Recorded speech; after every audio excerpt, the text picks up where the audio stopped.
cuối năm chim ngoài dâu bốn tôi cáp chân na cái thân người aki suna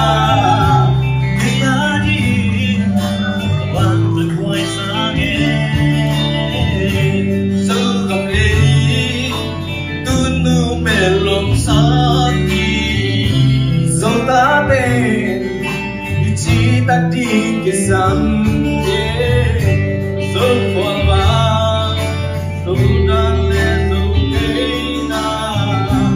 dâu lão ta cái tuổi bằng chỉ công đà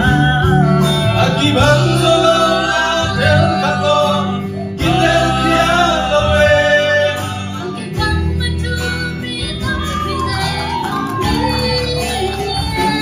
đun sương khai đặt nhang lại quý kỳ rồi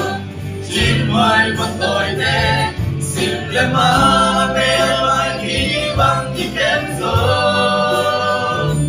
ai gặp thấy qua ta nghe ý sự xa thì ngày nay không bảo vệ dẫu biết chim loài là không thể có chim say là không có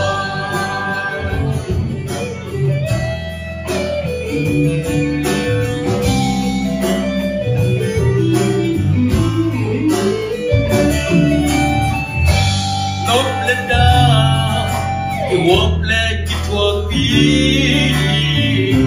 kami na kasisan ka okay kim le pa bo vision to sanda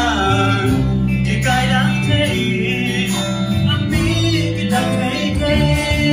aki bang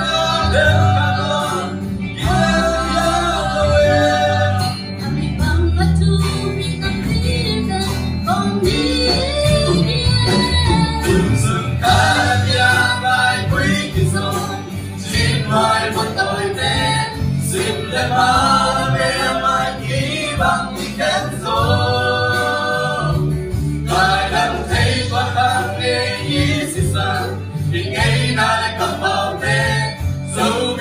subscribe cho kênh Ghiền Mì Gõ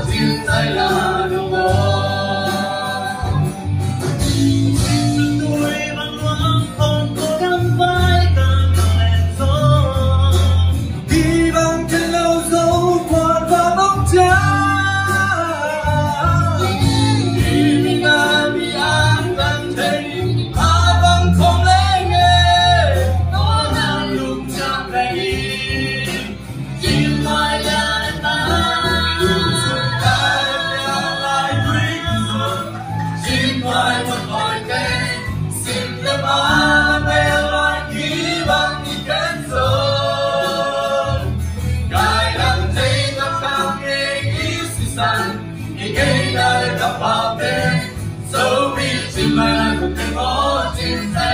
không bỏ lỡ những video hấp dẫn.